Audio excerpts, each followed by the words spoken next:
Question number 5। Question number 5 में ये कहा हुआ है कि a student measures the current and the potential difference for a resistor in a circuit.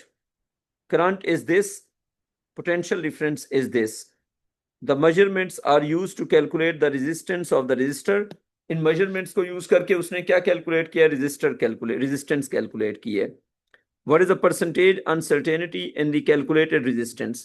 वो कह रहा है कि आप बताएं कि जो कैलकुलेटेड रेजिस्टेंस है उसमें परसेंटेज अनसर्टेनिटी क्या होगी। ठीक है, निकालते हैं फिर। तो बात यह है कि रेजिस्टेंस का फॉर्मूला होता है R is equal to V over I. V over I. हाँ, तो उसने V भी दिया हुआ है, I भी दिया हुआ है और उसका परसेंटेज पूछा हुआ है, तो इस हिसाब से एक फॉर्मूला सेकेंड, यूज बनेगा ना। मैं बताती हूँ। 0.1 बेटा ओवर फॉर्मूला तो 5। लिख लें, फॉर्मूला तो लिख लें, स्लो हो जाए ना। Delta V over V plus delta I over I। ठीक है, अब अगर परसेंटेज की फॉर्म में चलेंगे तो delta V over V into 100। बेटा डेल्टा R का फाइंड करना ना परसेंटेज। मलिया बेटा थोड़ा सा स्लो चला करो ना। डेल्टा R, ये आपको पता है ये जो ब्लू वाले निशान दिए हुए हैं, ये मैंने इस पूरी वर्कशीट की रिकॉर्डिंग बनाई थी और कोई खराब बच्चा था, उस बच्चे ने, उसको मैंने दिया रिकॉर्डिंग्स का लिंक और अपना पासवर्ड और आईडी दे दिया, उसने मेरी सारी रिकॉर्डिंग डिलीट कर दी। मैंने कोई समझे कि कोई 30 आवर्स लगा के ना 2-3 चैप्टर्स की रिकॉर्डिंग्स बनाई थी और उसने वो सारी उड़ा दी। कोई इतना इस तरह का बच्चा था। डेल्टा R ओवर R, बच्चों पे मेरा ट्रस्ट खत्म होता जा रहा है ऐसा ऐसा। Into 100 equals to delta V over V into 100 और प्लस हो जाएगा delta I over I into 100।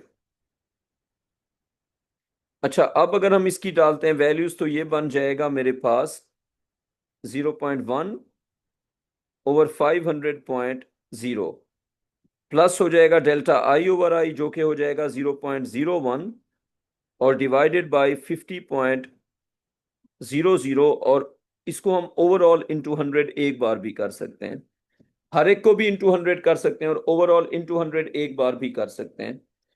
तो ये हमारे पास आ जाएगा 0.1 डिवाइडेड बाई 500.0 और प्लस हो जाएगा हमारे पास, दूसरी टर्म क्या है हमारे पास, प्लस हो जाएगा हमारे पास 0.01 ओवर 50। तो 0.01 और डिवाइड बाई 50। और यूनिट कन्वर्ट क्यों नहीं कर रहे? क्योंकि फ्रैक्शन में यूनिट से फर्क नहीं पड़ता। तो 0.01 और डिवाइडेड बाई हो जाएगा हमारे पास 50 और इसका जो आंसर होगा उसको करेंगे इंटू 100। तो बेटा मेरे पास तो आंसर आ रहा है 0.04। बताओ जरा। सही है। 0.04%, तो इट्स डी ना फिर है। जी सर। तो बेटा इसका आंसर आ गया हमारे पास डी। अब रिकॉर्ड